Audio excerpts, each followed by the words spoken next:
ఈరోజు ఏంటి ఒక్క అన్నిటి కూడా దొరకలేదు, గొర్రెగా మారుద్దాం అంటే. నడిపించు నానావా నడి సంద్రమున దేవా. స్వాతంత్ర దినోత్సవ శుభాకాంక్షలు పాస్టర్ గారు. జై శ్రీరామ్. ఏది స్వతంత్రం? ఇక్కడుంది స్వతంత్రం. ఎందులో ఉంది స్వతంత్రం? యేసులో ఉంది స్వతంత్రం. యేసు రక్తంలో ఉంది స్వతంత్రం. అవునా పాస్టర్ గారు? అర్ధరాత్రి స్వాతంత్రం అని విన్నాము, యేసు రక్తంలో స్వాతంత్రమా? స్వతంత్రం అంటే యేసుదే, యేసుతోనే స్వతంత్రం. అదేంటి? నాకు అర్థం కాలేదు సార్. యేసు రాజు, ప్రపంచం మొత్తానికి యేసే రాజు. యేసు మాత్రమే మీ అందరికీ స్వతంత్రం ఇస్తాడు. ఈ పాస్టర్కు అసలు దేశభక్తి ఉండదా? ఈ దేశంలో ఏ పాస్టర్కు దేశభక్తి ఉండదు. ఎందరో వీరులు ఈ దేశంలో రక్తం చిందిస్తే స్వతంత్రం వచ్చింది. నీ యేసు రక్తం వల్ల ఈ దేశానికి స్వతంత్రం రాలేదు. నిజమే, కానీ మీకు తెలియదేమో, వీళ్ళెవరూ కూడా మన పాపాల కోసం రక్తం చిందించలేదు.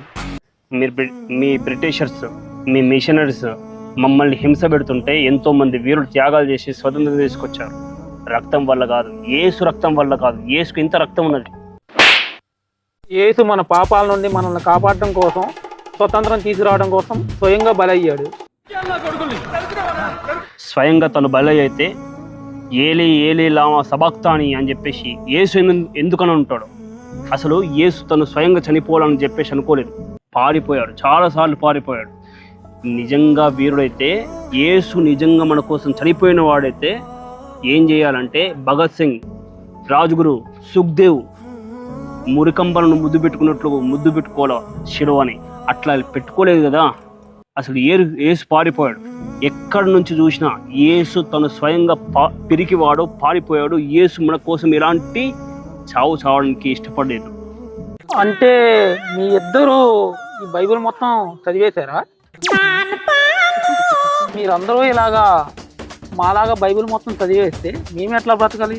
ఏదో ఈరోజు స్వతంత్ర దినోత్సవం కాబట్టి ఆ స్వతంత్రం పేరుతో, యేసు మాత్రమే స్వతంత్రం ఇస్తాడన్న పేరుతో మేమేదో కొంతమందిని గొర్రెలా తయారు చేయాలని అనుకుంటే, మీరు ఇలా బైబిల్ చదివేస్తే మేమెట్లా? మా సోదరుడు చెప్పినట్టు పారిపోయేవాడు దేవుడు కాదు.